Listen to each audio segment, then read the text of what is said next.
السلام علیکم۔ ایک ایسی کہانی جو پاکستانی نظام کی بہترین عکاسی کرتی ہے، جس میں پاکستان کے نظام کو بہتر طور پہ بیان کر دیا جائے گا کہ جس طرح کے حالات پاکستان میں پیدا ہوئے ہیں۔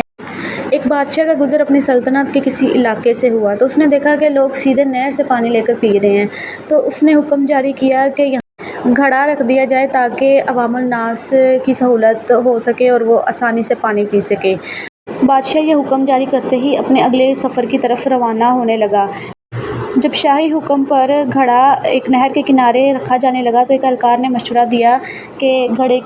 چونکہ گھڑا شاہی حکم پر عوامی دولت سے خرید کر یہاں نصب کیا جا رہا ہے تو اس کی چوکیداری کے لیے کسی سنتری کو ہونا بھی لازمی ہے۔ جیسے ہی سنتری کو چوکیداری کا حکم ملا تو ساتھ ایک اور اہلکار نے مشورہ دیا کہ اب گھڑے کی کو چوکیداری کے ساتھ ساتھ کوئی ایک ایسا ماشکی بھی ہو جو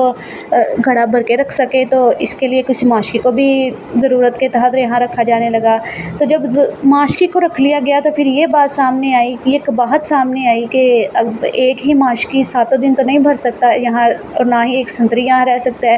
تو ضروری ہے کہ 7 دن کے لیے 7 ہی سنتری اور 7 ہی ماشکی ہونے چاہیے۔ تو اسی طرح 7 ماشکی اور 7 سنتریوں کو رکھ لیا گیا۔ اہلکاروں نے اپنے مشورے کا مقصد یہی بتایا تھا کہ گھڑا نہ خالی ہو اور ضرورت کے تحت ہر کوئی پانی پی سکے، اور اس کی حفاظت کے لیے ایک سنتری اور اس لیے رکھا جانے لگا تاکہ کوئی بھی یہاں سے گھڑا چرا نہ سکے۔ ایک اور محنت طلب اہلکار نے مشورہ دیا کہ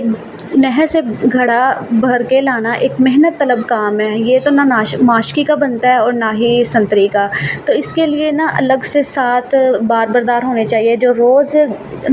گھڑا بھر کے لائیں اور احتیاط سے رکھیں اور اس کا ڈھکنا اچھے سے بند کریں۔ اسی طرح 7 بار برداروں کو بھی رکھ لیا گیا۔ پھر ایک دور اندیش اہلکار نے مشورہ دیا اتنے لوگوں کو کام پر رکھ کر اور کام کو منظم طریقے سے چلانے کے لیے اور تنخواہوں کا حساب کتاب رکھنے کے لیے منشی محاسب رکھنے ہوں گے، اکاؤنٹنگ کا ادارہ بنانا ہوگا اور اکاؤنٹنٹ متعین کرنے ہوں گے۔ ایک اور ذو فہم و فراست اہلکار نے مشورہ دیا کہ اسی صورت یقینی بنایا جا سکتا ہے کہ ہر کام اچھے طریقے سے چل رہا ہے تو ان سارے ماشکیوں، سنتریوں اور بار برداریوں سے اچھے طریقے سے کام لینے کے لیے ایک ذاتی محکمہ قائم کیا جانا چاہیے۔ اسی طرح ایک محکمہ بھی قائم ہو گیا۔ پھر ایک اور اہلکار نے مشورہ دیا کہ ان تمام بار برداریوں بہتر طریقے سے کام لینے اور ان کے درمیان کوئی بھی کسی بھی قسم کا اختلاف نہ ہو پائے، کوئی لڑائی جھگڑا نہ ہو پائے، ان تمام چیزوں کو دیکھنے کے لیے، ان تمام اختلافوں کو دور کرنے کے لیے بھی کوئی قانونی ادارہ بھی ہونا چاہیے۔ اسی طرح ایک قانونی ادارہ بھی ان کے لیے بنا دیا گیا۔ ان سارے محکموں کی انشاء کے بعد ایک صاحب کا مشورہ آیا کہ ان سارے اداروں کا ایک ہیڈ بھی مقرر ہونا چاہیے۔ اسی طرح ایک ڈائریکٹر بھی تعینات کر دیا گیا، اس کو مقرر کر دیا گیا۔ ان سارے محکموں کا، اداروں کا ہیڈ مقرر کر دیا گیا جو ان سارے اداروں کو دیکھ سکے۔ سال کے بعد جب بادشاہ اپنی عوام کے دورے پر تھا تو جب اس کا گزر اسی مقام سے دوبارہ ہوا تو اس نے دیکھا کہ نہر کے کنارے کئی کنال رقبے پر ایک عظیم الشان عمارت وجود میں آ چکی ہے، اور وہ آنکھوں کو دور سے ہی عجیب سی چمک مہیا کر رہی تھی، اور اس کی جو بلڈنگ تھی، جو عمارت تھی، اس کی روشنیاں دور سے ہی نظر آ رہی تھی۔ تو وہ جب اس آگے گیا، اس نے عمارت پہ دیکھا تو اس پہ نمایاں کر کے لکھا تھا وزارت انتظامیہ امور برائے گھڑا لکھا ہوا تھا، اس کا بورڈ لگا ہوا تھا اس نام کا۔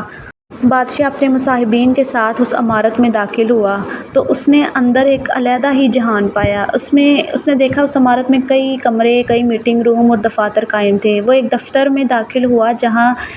ایک عظیم الشان آرامدہ کرسی اور چوبی میز کے پیچھے ایک سرمئی بالوں والا پروقار ایک شخص بیٹھا ہوا تھا جس کے سامنے تختی پر اس کے القابات لکھے ہوئے تھے۔ پروفیسر فاتح فلاح بن فلاح، ڈائریکٹر جنرل برائے انتظامی امور سرکاری گھڑا لکھا ہوا تھا۔ بادشاہ نے اپنے وزیر سے اس عجیب و غریب عمارت کے بارے میں پوچھا اور ساتھ ہی اس محکمے کے بارے میں پوچھا کہ یہ سب کیا ہے، اس کے بارے میں تو میں نے کبھی بھی کچھ نہیں سنا۔ وزیر نے عرض کیا کہ حضور والا، یہ سب کچھ آپ کے حکم پر ہی تو ہوا ہے۔ پچھلے سال آپ نے ہی تو حکم دیا تھا عوام الناس کی مدد اور سہولت کے لیے یہاں گھڑا نصب کر دیا جائے، تو یہ سب کچھ آپ کے علم میں ہوگا ہی۔ بادشاہ مزید حیرت سے وہ گھڑا دیکھنے کے لیے اس عمارت سے باہر نکلا تو اس نے دیکھا کہ وہ گھڑا نہ صرف ٹوٹا ہوا ہے بلکہ عجیب و غریب صورتحال اس کے سامنے آ گئی کہ اس گھڑے میں ایک مرا ہوا پرندہ بھی پڑا ہے۔ اور بادشاہ نے دیکھا کہ گھڑے کے اطراف میں کئی لوگ آرام کرتے اور سوئے ہوئے پڑے ہیں، اور سامنے ہی ایک بڑا بورڈ لگا ہوا ہے جس پر لکھا تھا گھڑے کی بحالی اور مرمت کے لیے اپنے عطیات جمع گئے من جانب وزارت انتظامی امور برائے گھڑا۔ یہی صورتحال آج کل پاکستان کی ہے، اس میں یہی کچھ حکومت کر رہی ہے، یہی کچھ عوام کے ساتھ ہو رہا ہے۔ عوام کی سہولت کے نام پر کئی ادارے بنائے گئے ہیں لیکن عوام کو ذرا ٹکے برابر سہولت نہیں دی جاتی، اور اوپر سے عوام سے ہی عطیات لیے جاتے ہیں اور ان اداروں کو چلانے کے لیے ٹیکسز کی صورت میں لیے جاتے ہیں، یا ویسے ہی لیے جا رہے ہیں کہ عطیات جمع کرا دیں، ٹیکس دے دیں تاکہ یہ ادارہ چل سکے، ان کو تنخواہیں دینی ہیں، ان کو یہ مرمت کرانی ہے۔ اور یہی حال پاکستان کے عوام کا خون چوس کے پاکستان کے عوام کو سڑکوں پہ لا دیا۔ کئی ایسے ادارے ہیں جن کا خود عوام کو بھی نہیں پتہ کہ یہ کون سے ہیں اور ان کا کیا کام ہے، ان کی بھی تنخواہیں عوام کے ذمے پہ ڈالی ہوئی ہے کہ جی یہ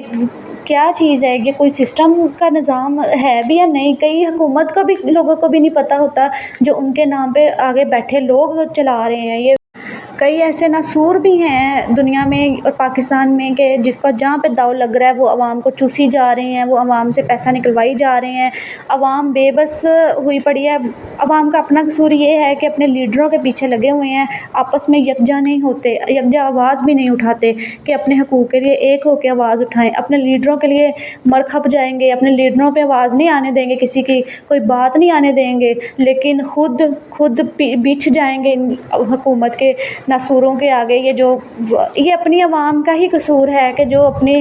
خود کے لیے آواز اٹھاتے ہی نہیں ہیں، خود کے لیے وہ آگے آتے ہی نہیں ہیں، گھر میں بیٹھے ہیں اور گھر میں بیٹھے ہی 2-4 پوسٹر لگا دیتے ہیں، 2-4 ہی گالیاں دے دیتے ہیں، بس جی کام ختم ہو گیا جی۔ جب کوئی ٹیکس ڈال دیا جاتا ہے جی وہ بھی بھرنا پڑتا ہے، چاہے اگلے اتنے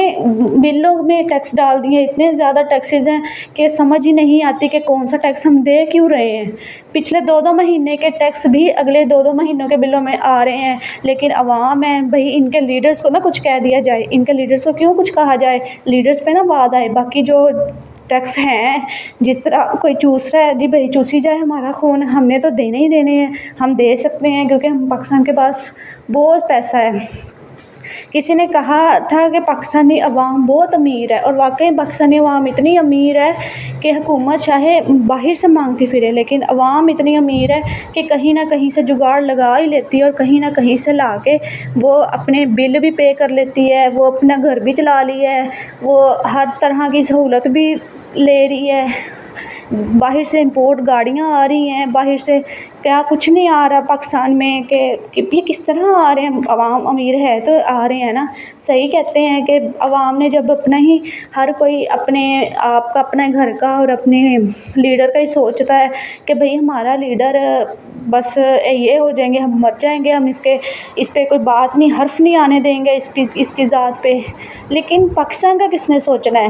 پاکستان کی غریب عوام کا کس نے سوچنا ہے؟ امیر تو امیر سے امیر ہوتا جا رہا ہے، اس کے پاس پیسے پہ پیسہ ہی جا رہا ہے، غریب سے غریب تر ہوتا جا رہا ہے، اس کے پاس پیسہ جو ہے وہ بھی نہیں ہے بچتا، 2 وقت کی روٹی اس کے لیے مشکل ہوئی پڑی ہے، 2 وقت کی روٹی اس پہ بھاری ہو گئی ہے، اس قدر پاکستانی ناسوروں نے عوام کا بیڑا غرق کر کے رکھ دیا ہے۔ کوشش کریں کہ اپنے حلال کے پیسے جو آپ دن رات محنت کر کے کماتے ہیں نا، اور حکومت آپ سے ٹیکس مانگتی ہے تو ان سے حساب لیں کہ ان سے ٹیکسز دینے ہیں آپ نے اور کون سے نہیں دینے۔ حق حلال کے پیسے ایویں فضول ٹیکسوں میں دینے کے بجائے ایک ہو کے عوام اپنے لیے آواز اٹھا لے۔ خیر خوش رہیں، آباد رہیں، اپنے پیاروں کو خوش رکھیں، اپنے گھروں کو آباد رکھیں۔ اللہ حافظ۔